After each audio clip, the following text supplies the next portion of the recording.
ఈ వర్షాలకి సంబంధించిన ఈ విపత్తు వచ్చిన కారణంగా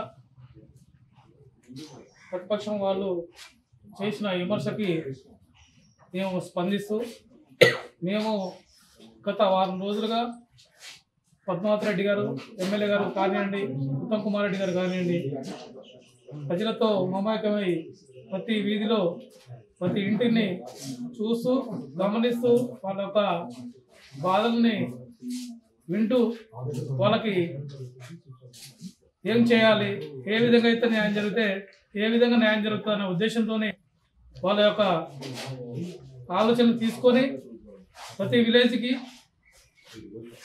ఈ రోజున తినడం జరిగింది. కానీ ప్రతిపక్షంలో చేస్తున్నది ఏంటంటే పద్మావతి రెడ్డి గారు ఇక్కడ లేరు, హైదరాబాద్ ఉన్నారు, ఏదో అవాకు చవాకులు మాట్లాడుతున్నారు. ఇక్కడ పద్ధతి కాదు, ప్రజల్లో ఉన్నారు. ఈ రోజున మీరు అవగాహన లేకుండా మాట్లాడడం సబబు కాదు.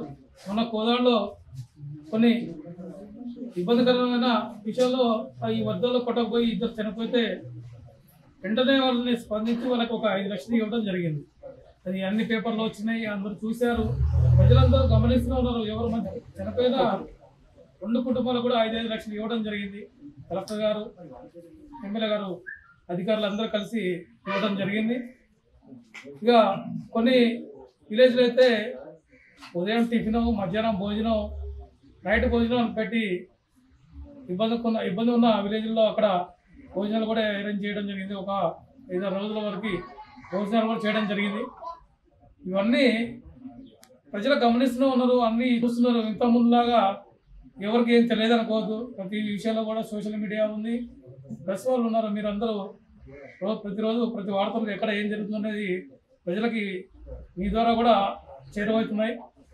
కానీ ఏదో ఈ బీఆర్ఎస్ పార్టీ వాళ్ళు మాత్రం కింది స్థాయి నుంచి కూడా పై స్థాయి వరకు, రాష్ట్ర స్థాయి వరకు కూడా అబద్ధాలు చెప్పడం, మరి వాళ్ళకి ఎట్లా ట్రైనింగ్ ఇస్తారో మాకు అర్థం కావట్లేదు. కానీ ప్రతి విషయంలో కూడా వాళ్ళు అన్ని అబద్ధాలు చెప్తుంటారు. ఈ అబద్ధాలు నమ్మడానికి జనాలు చాలా తెలివైన వాళ్ళు, అన్ని గమనిస్తుంటారు. ఎవరు నిజం చెప్తున్నారు, ఎవరు అబద్ధం చెప్తున్నారు, మనకి ఏం న్యాయం జరుగుతుంది, ఎక్కడ న్యాయం జరుగుతుంది. గతంలో ఉన్న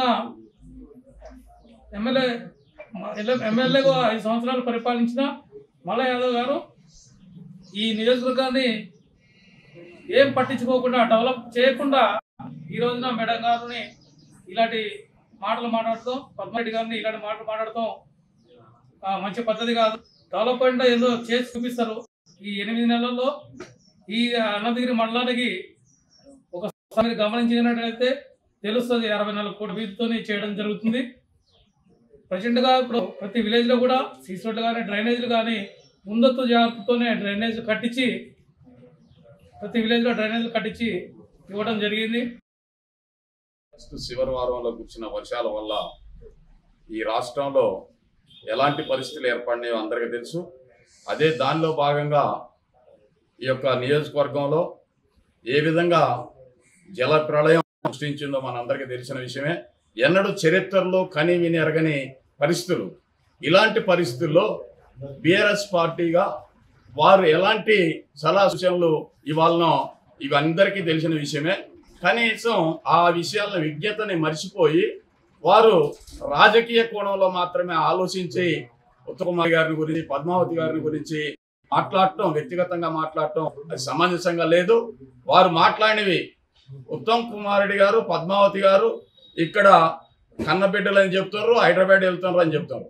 నేను దీనికి సమాధానం చెప్తున్నా, మల్లా యాదవ్ గారు దీన్ని గమనించండి. మీరు ఇక్కడ ఉత్తమ్ కుమార్ రెడ్డి గారు, పద్మావతి గారు 2 నియోజకవర్గాల్లో ప్రకృతి విపత్తు జరిగిన వెంటనే మొత్తం ఈ ప్రాంతం మొత్తాన్ని కూడా అన్ని ఏరియాలు తిరిగి, అన్ని గ్రామాలు తిరిగి పర్యటించి సమస్యలు ఎక్కడున్నాయో ఆ సమస్యల పరిష్కారంలో అధికారులను ఎంబట పెట్టుకొని, ప్రజాప్రతినిధులు ఎంబట పెట్టుకొని, వారి ఒక అనుచరగణాన్ని ఎంబట పెట్టుకొని మొత్తం అన్ని గ్రామాల్లో పర్యటించి ఆ సమస్యలను తక్షణమే పరిష్కారం అయ్యే విధంగా ఎమ్మటే క్యాంప్ ఆఫీసులో మొత్తం అధికారులతో సమావేశమై వారికి ఎక్కడికక్కడి వారు ఏ విధంగా తీసుకోవాలి చర్యలు వీటి మీద అనేది మొత్తం కూడా విషయాన్ని తెలియజేసి కలెక్టర్ గారితో కోఆర్డినేట్ చేసుకుంటూ ఎక్కడికక్కడికి తప్పనిసరిగా ఈ విపత్తుని అందరూ కూడా సమిష్టిగా ఎదుర్కోవాలనే ఉద్దేశంతో ఇటు అధికారులని, అటు ప్రజాప్రతినిధుల్ని, ఇటు రాజకీయ నాయకుల్ని అందరినీ కూడా మమేకం చేస్తూ ఈ సమస్యల పరిష్కారంలో భాగస్వాములైనరు.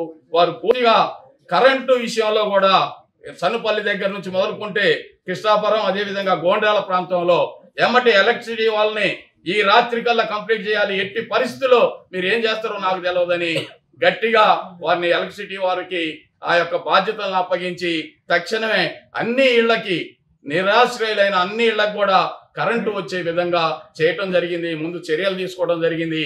అదే విధంగా నీరు, ఆహారాన్ని కూడా తక్షణమే ప్రభుత్వ పరంగా అందించే విధంగా కూడా చేస్తూ, అదేవిధంగా వేరే పార్టీ పరంగా స్వచ్ఛందంగా ముందుకు వచ్చే వారిని కూడా ఎంకరేజ్ చేసి చాలా మందిని ముందుకు తీసుకొని పోవడం జరిగింది.